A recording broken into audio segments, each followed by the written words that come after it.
السلام عليكم سؤال هذا سحبته ما أنت حكى لنا clavicle عشركي ورا waxaa kusoo hadalnay scapula weli waxaan ku jirnaa bones of the scapula cashirkii labaadna maanta ayuu noo yahay waxaan rabnaa waa inaan ka hadalno waa this bone okay oo maxaa la yiraahdaa colorka saaran waa clavicle kii waa clavicle so aan bilaawno clavicalka magac kale loo yaqaana oo la yiraahdo color bone okay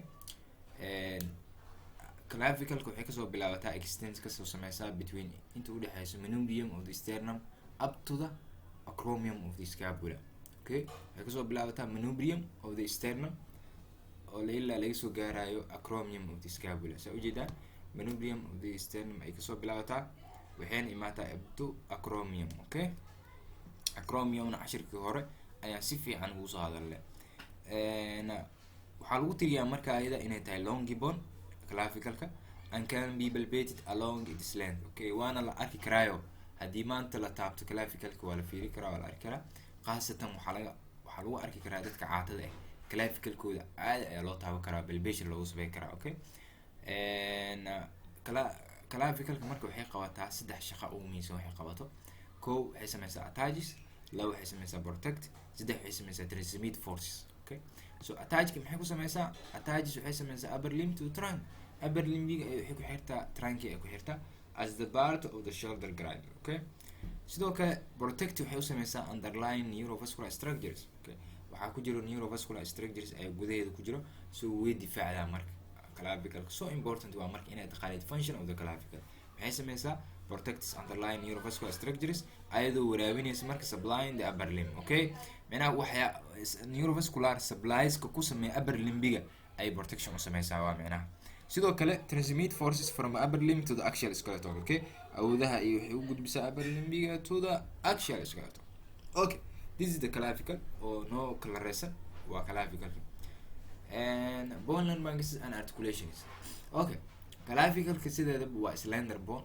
macnaheeda waxa laga wadaa waa S bone okay markaa fiirisid shape-keeda waa sida S oo kale macnaha hadalkaas important waa clavicle waa sida S bone oo kale okay waxayna wajahantaa facing forward markii xagga forward laga fiiriyo hore the medial aspect is convex waa okay medial aspect-geeda markii la fiirinayo waa convex lateral aspect-geedana waa concave okay qaybta medial iyo lateral waa kala taqaanimo medial meesha wax u dhow Allah lateral meesha ka fog medialkeeda markii la fiiriyo waa convex halka lateralkeedana ay tahay concave it can be divided into the sternal end shaft and acromial end okay hadalkan so important waa waxa u qeybi doonaa maxaa lahaa clavicle saddex qaybood oo qeybi doonaa qayb la yiraahdo sternal end oo qaybta sternal xigta ah iyo qayb la yiraahdo shaft oo dhaxda ah iyo qayb la yiraahdo acromion end okay qaybta acromion ka xigta saddexdaas qayb ayaa u qeybinaynaa clavicle so mid aan fiirino marka sternal endiga hadda aan fiirino marka magac kale loo yaqaan medial end ala yiraahdaa sternal end ilaan wuxuu u dhow yahay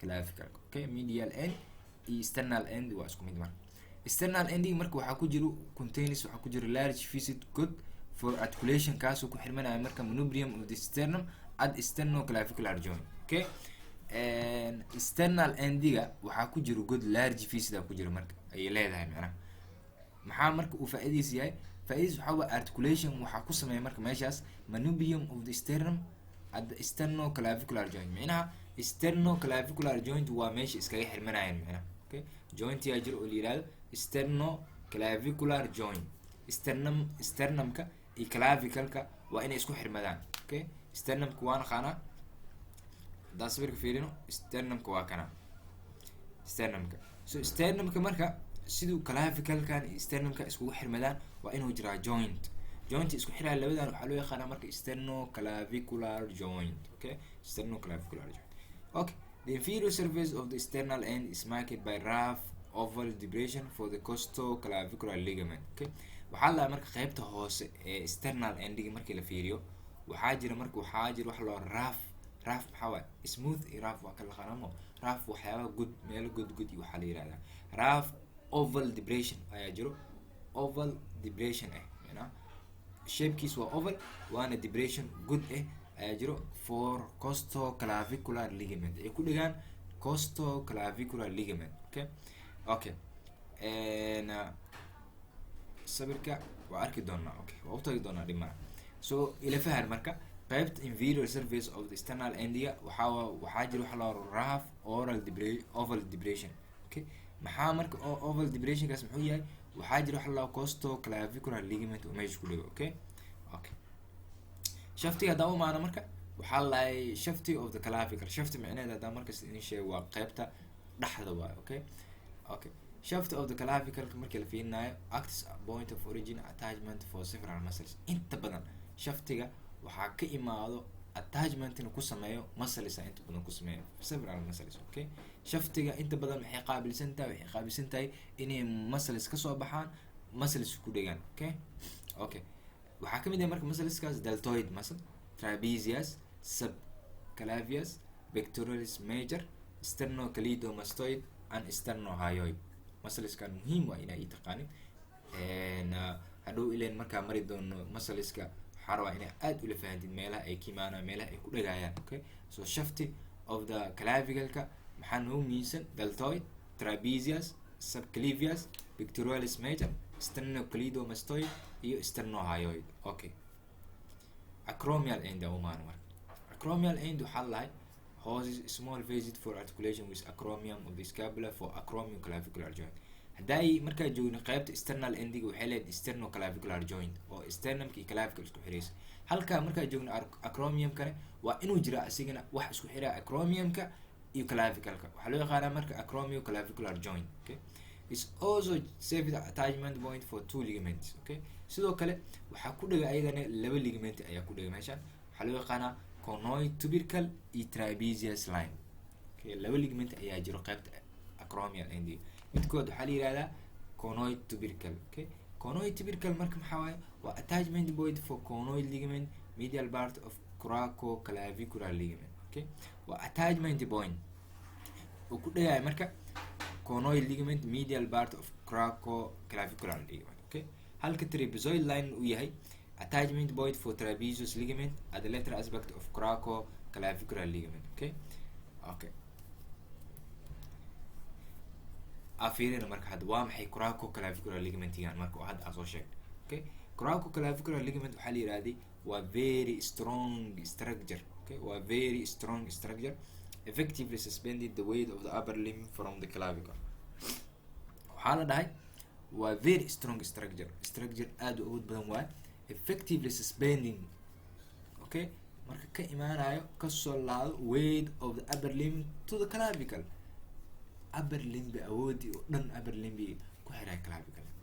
Okay, sawirkan noo amaana marka waxaa isna waa arki doonaa. Okay, sawirka waa muhiimada. waxaa kasoo sheegaynay clavicle waxaa naanay waa S shaped. Okay, waa S shape y shapekeeda waa S oo kale. waa collarbone aan soo dhahnay. waxaa soo kala qaybinay saddex qaybood. waxaa soo kala qaybinay qayb la yiraahdo acromial end, qayb la yiraahdo sternal end, ayaan kala qaybin iyo qayb la yiraahdo shaftiga. Okay, this is the shaft. Okay, and waxaa soo sheegnay waxa loo trapezoid line oo hadda aan ka hadlayna qaybta ugu dambeysay, iyo waxa la yiraahdo conoid tubercle. Okay, waxaan naanay ligaments ayaa meeshan ku dhago. Okay, ligaments ayaan kasoo sheekeen. Okay, qaybta acromial endi qaybta waxaa ku hormarnay sternal endiga. waxaa kaloo loo yaqaanaa medial end ayaa loo yaqaanaa. ayada iyo clavicle-kan waxaa isku xiranaanay meeshan waxaa ku xirmada waxaa ku xirmada sternumka. Okay, sternumka waxaana loo yaqaanaa aan dhahnay sternoclavicular joint. Okay, inta halkan waxaa loo yaqaanaa maxaa la yirahdaa acromiumka iyo waxaa isku xirmada iyo clavicle. Okay, marka joint isku xiraay waxaa loo yaqaanaa acromioclavicular joint ayaa loo yaqaanaa marka. Okay, this is the shaft yaan dhahnay. shaftiga inta badan waxaa dhahnay waa qaybta dhexda. inta badan attachment waxaa ku sameeya ayada muscles ayaa ku sameeya, waana soo sheegnay muscleskaas. Okay, waxaa kaloo soo sheegnay qaybta acromiumka waxay leedahay conoid tubercle iyo trapezoid line oo ah attachment for ligaments. Okay, ligamentskaasna maxay ahayn waa soo sheegnay. Okay, meeshaan waa impression ku sameynaya coracoclavicular joint. Okay, hadda waxaa umaanayna marka fracture of the clavicle. haddii clavicle-ka uu dhaawac ku imaado fracture ku dhaco maxaa dhacaya? because sometimes waa inaan ka hadalnaa clinical correlationska ileen waxyaaba qaar hadhow waxa waaye waxay ku imaan karaan as a clinically, okay, haddaa laf kasta aanan clinical ka hadlin hadhow waxa waaye waxyaaba badan aa naga dhignaanaya. So marka si hadhow waxyaabo kasta inuu fududaadaan aan u fahanno fracture hadduu ku dhaco clavicalka waa inaan barnaa marka clinical correlationska. waxaa la marka fractureka markaa ka hadlayna wata clavical waxay u micnaha waxay acts u falgashaa sida transmit forces inay awoodaha ka gudbiso from upper limb to the axial skeleton. Okay, taas waa kasoo hadalno waxay kamid ahayd functions of the clavicle. Okay, given it is relatively size, this leaf is particularly susceptible to fracture. Okay, waxaa la marka given it is relative size, this leaf is particularly susceptible for fracture. ayada inta badan horta fractureka markii laga hadlaayo clavicalka way unugushahay because awoodihii upper limbiga oo dhan waxay saaran yihiin maxaa la yiraahdaa clavicalka. So marka inta badan marka clavicalka qofka halis uu jiraa marka inuu fracture ku imaado, ilaan qofka markuu dhaco inta badan waxyaabaha awoodaha uu saarmaayo waxaa kamid ah marka clavicalka. Okay, the most common mechanism injury is to fall on the shoulder or into the stretched hand. waa kaasaabo anaa si fiicana idin fahansiina. qofka markuu dhaco oo dhulka ku dhaco awoodiisa inta badan wuxuu adeegsadaa gacantiisa. gacantaada marka adeegsatid oo gacantaada aad ku horumarsatid, gacantaada maxay awoodda saarayay? awood waxaa la saari doonaa clavicalka. So qofka marka meel dheer markuu kasoo dhaco inta badan dhulka ku dhaco gacmaha horumarsana. gacanta markuu horumarsado qofka maxaa dhacayo? gacanta waxaa inta badan cilada ay ku imaanay waxaa waaye waa maxaa la yirahdaa clavicalka, ileen awoodihii dhan meesha ay saarmayeen waayo. Okay, so marka taas ogaa fractureka wuu unugushahay qofka khaasatan markuu qofka uu u dhaco in the shoulder. Okay, gacan markuu qofka u dhaco waa lafta inta badan ee jabaysa waa clavicalka. So clavicalka marka so important waa.